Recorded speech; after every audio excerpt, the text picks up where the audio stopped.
Hi there, it's Kevin from RogueDeckBuilder.com here with UWR Flash Deadeye combo.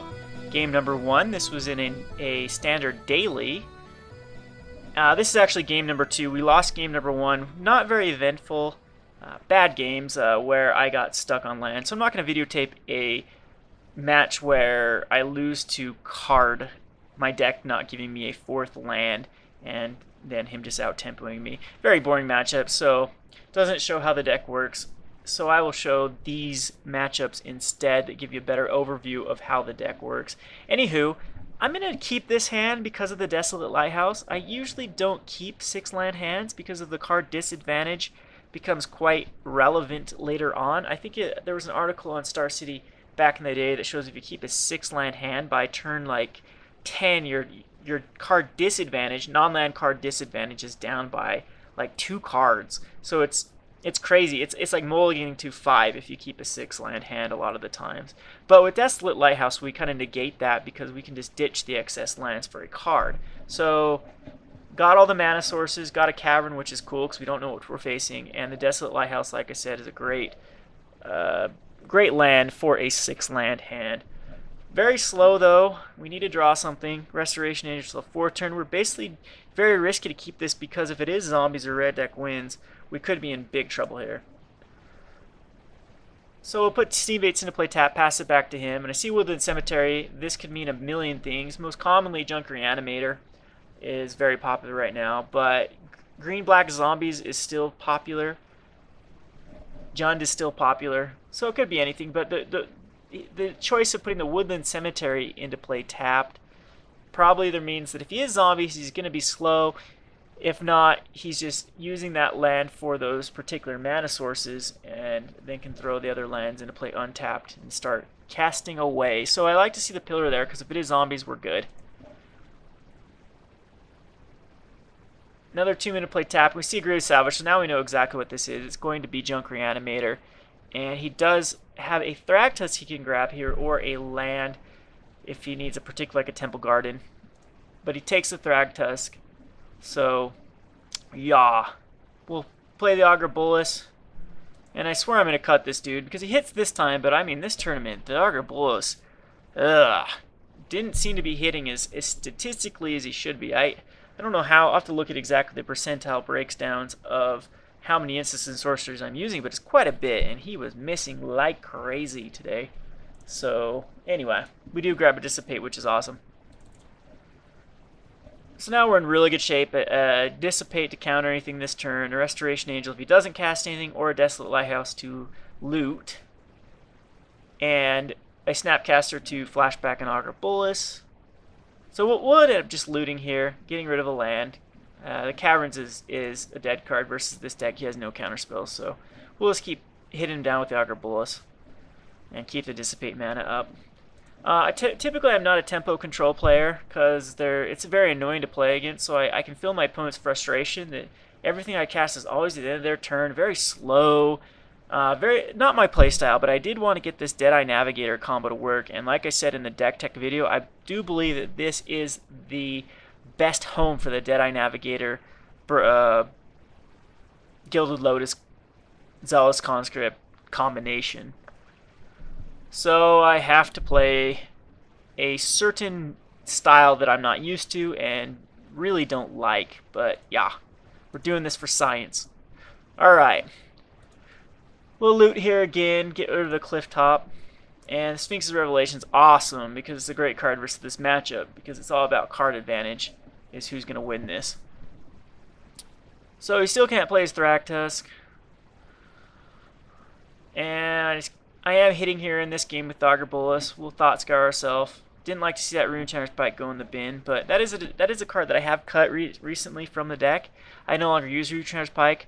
I don't use it as a finisher. I rely on the Zealous Conscript combination or just out-tempoing them.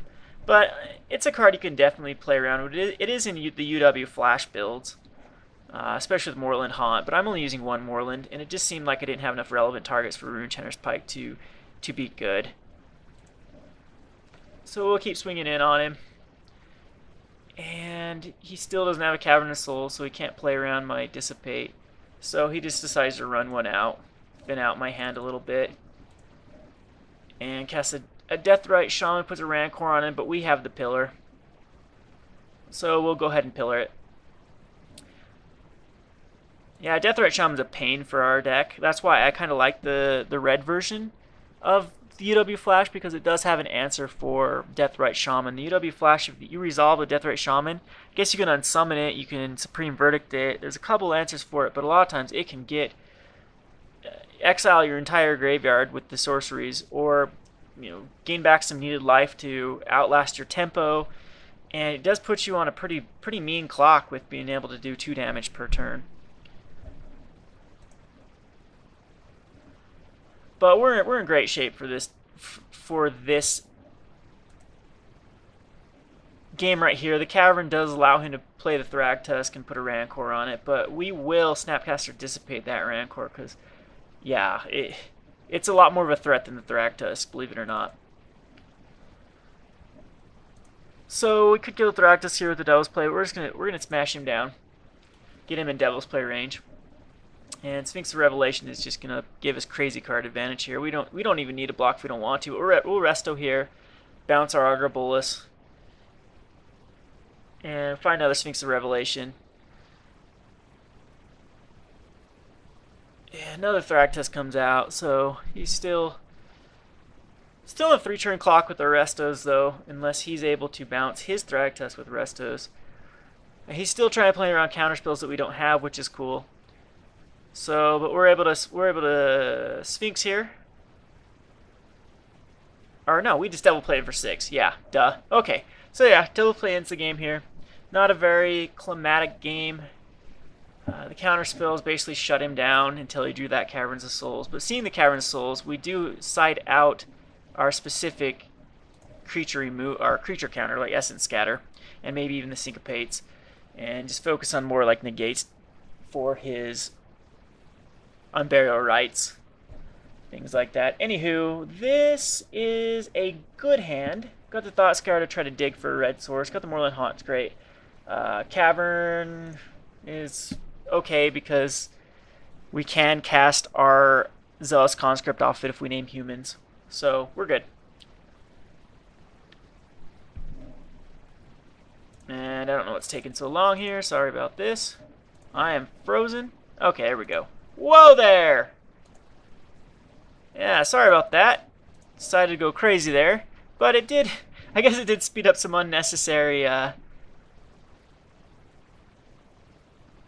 play here. Let's see. So he played a Duress early on, and he didn't find a very good target. He just found a Devil's Play. His options were, at the time, Devil's Play, Thought Scour, and Purify the Grave, I believe. Maybe we drew into that Purify the Grave. So he decided to take the Devil's Play and cast a Lingering Souls, but we were able to purify away the Lingering Souls. And now here we have a Restoration Angel to block block his spirits, and he does Gavany, but we're able to kill a spirit. And we still have another Purify the Grave in the bin here. So I just decided to play a Gilded Lotus. And now we have crazy mana for our Sphinx's Revelation. And he does Thragtusk here. But we're in good shape. So I do like to see the Syncopate.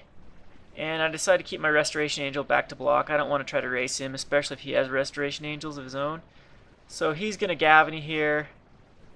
And that's that. So we'll just take 6. And in a turn we can Sphinx's Revelation.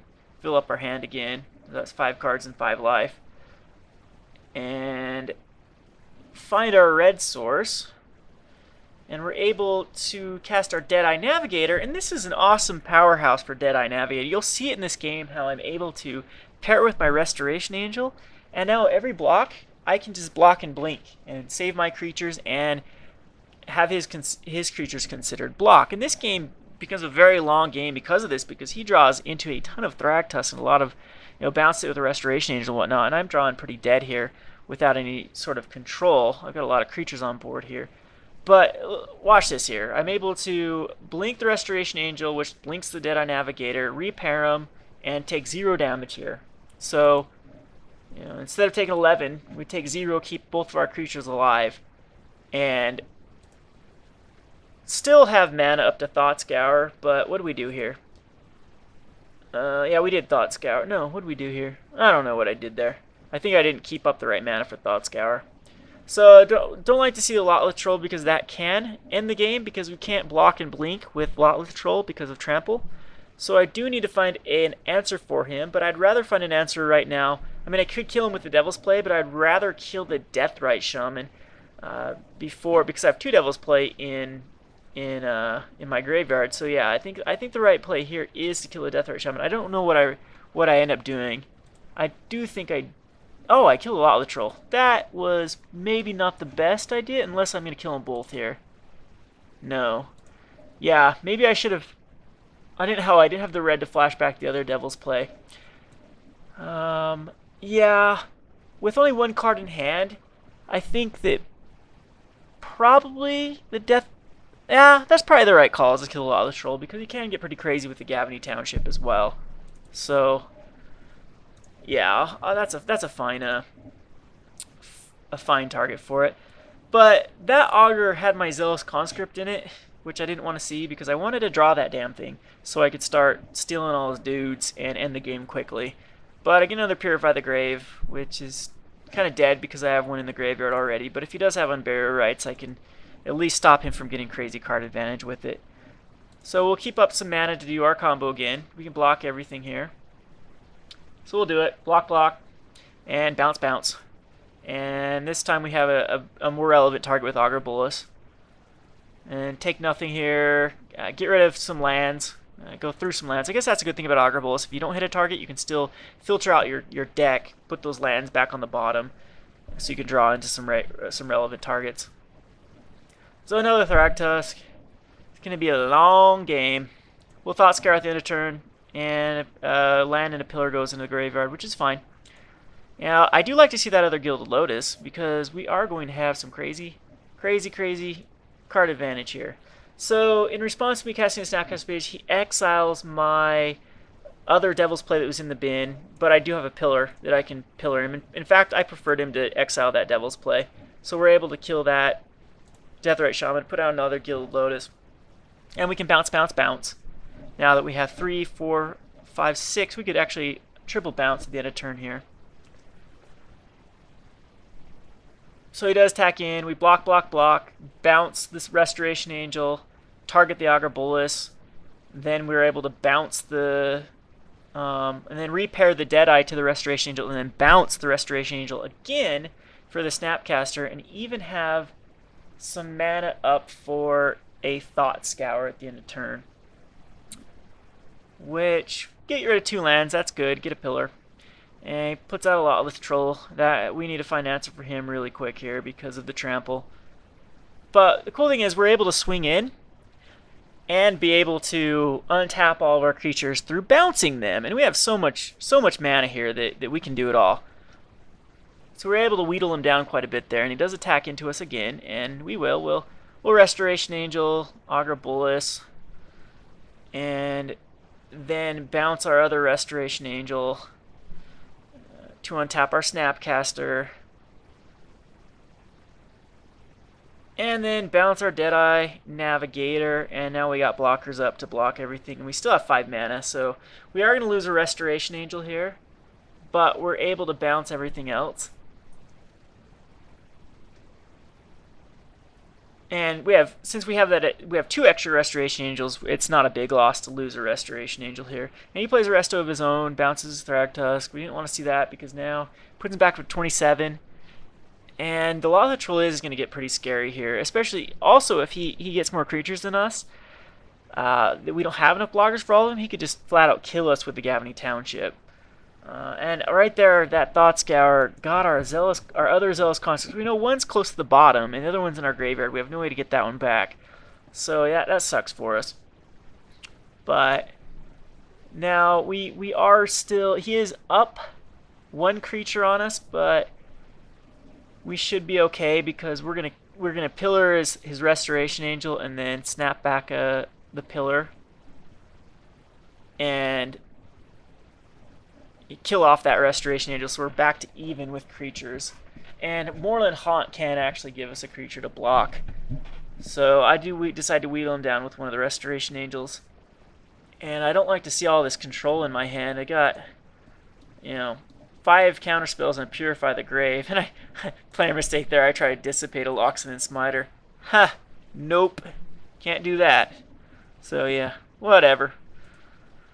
So in a turn, I will make a Spirit. I don't know why he's not swinging in here. He probably still should swing in and make me go through the actions and not just give me a ton of mana, because it would save a lot of mana for me to go at the end of turn to keep bouncing my Augur Bolus and finding more relevant stuff like the Sphinx's Revelation there. Now it's going to find me everything I need. In fact, next turn I can Sphinx for quite a bit and probably still be able to activate the combination. Not quite activate the combination. But at the end of turn, I'm able to do the Sphinx's Revelation and find the Zealous Conscript in 9 cards. I do believe that the Zealous Conscript, how many times that I've Augur of Bolus, the Zealous Conscript probably is toward the middle of my 20-card deck now, which that's why I decided to Sphinx for a huge amount here to try to find that Zealous Conscript. And I believe I do find it here. So let's stop it here. Yes, we do find the Zealous Conscript. I've got 3, 6, 7, 8, 9, 10, 11, 12, 13, 14, 15, 16 mana up. So yeah, we can cast the Zealous Conscript here, grab his Thragtusk, and then we can bounce the Deadeye Navigator. And my opponent sees that it's over here, because now what I do after I bounce the Navigator is I pair it with my Zealous Conscript.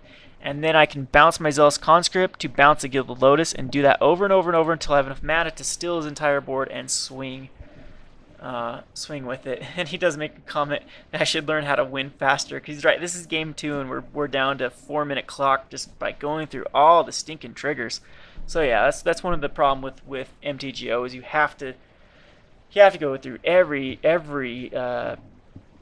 trigger when it goes on the stack and click OK, or I mean you can yield to them, but a lot of times you don't want to yield to them because you want the option to be able to respond to them. So yeah. Anywho, that was game number 2. So I was able to win this matchup 2-0, which this was also my game 1 matchup was against Junk Re-Animator. So able to avenge that loss and see that the deck can work against Junk Re-Animator. So anyway, this is Kevin from RogueDeckBuilder.com. Thanks for watching.